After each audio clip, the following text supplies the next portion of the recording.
ওই যুবক ডাক দেয়, কই নবী গো, আমি হইলাম সেই আব্দুল্লাহ যার নাম ছিল আব্দুল উজ্জা।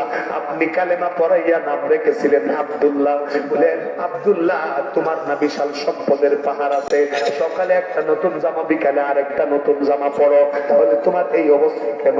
সমস্ত ঘটনা খুইলা দিয়া ডাক দেয়, কই নবী গো, নবী গো, নবী গো, ও মায়ার নবীজি, আমার এই অবস্থার পিছনে একমাত্র কারণ আপনি নবীরে আমি মহব্বত করি, আপনি নবীর প্রতি ভালোবাসার কারণে। কন্যা আল্লাহু আকবার। সাথে সাথে আমার নবীজি কান্দে, আমার নবীজির গাল মুবারক বেয়ে বুক মুবারক বেসে যায়। আহারে, ইসলামের জন্য, দ্বীনের জন্য, আমার আল্লাহর এই দ্বীন কায়েমের জন্য আমার সাহাবীরা কত কষ্ট করেছে।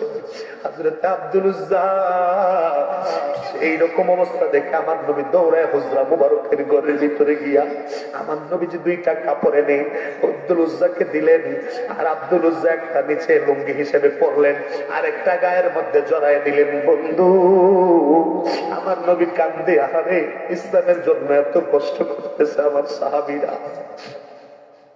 এ বন্ধুরা, আমার নবী দুইটা কাপড় দেওয়ার কারণে সেই দিন থেকে আব্দুল উজ্জার নাম হয়ে গেল আব্দুল্লাহ জুল বিজাদাই। বিজাদান মানে হইল দুই কাপড়ের অধিকারী। কন্যা আল্লাহু আকবার।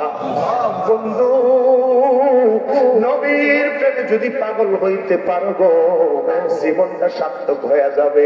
ও বন্ধুরা আমার, আমার নবী আব্দুল্লাহ জুল বিজাদাইনকে সুন্দর করে মসজিদে নববীর আহলে সুফফাদের অন্তর্ভুক্ত করলেন।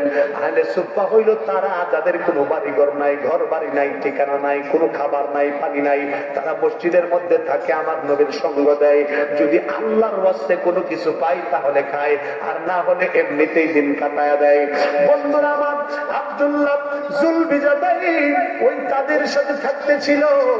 আর এইরকম ভাবে যখন রাত্র গভীর হয়ে যাইত, আব্দুল্লাহ জুল বিজাদাইন আমার আল্লাহর কালামটাকে বুকের মধ্যে জড়াইয়া আমার আল্লাহর কালামটা এমন ভাবে জুড়ে জুড়ে তিলাওয়াত করতে আরম্ভ করত। সাথের বাকি 69 জন সাহাবী, 69 জন সে আহলে সুফফাবাসী, তারা বিরক্ত হইয়া যাইত, তাদের ঘুম ভাঙিয়া যাইত। একদিন আমার নবীর দরবারে তারা নালিশ করলো, ইয়া রাসূলুল্লাহ, ইয়া হাবিবাল্লাহ, নবী গো, ও মায়ার নবীজি, আপনার আব্দুল্লাহ জুল বিজাদাইন এত জোরে জোরে কোরআন তেলাওয়াত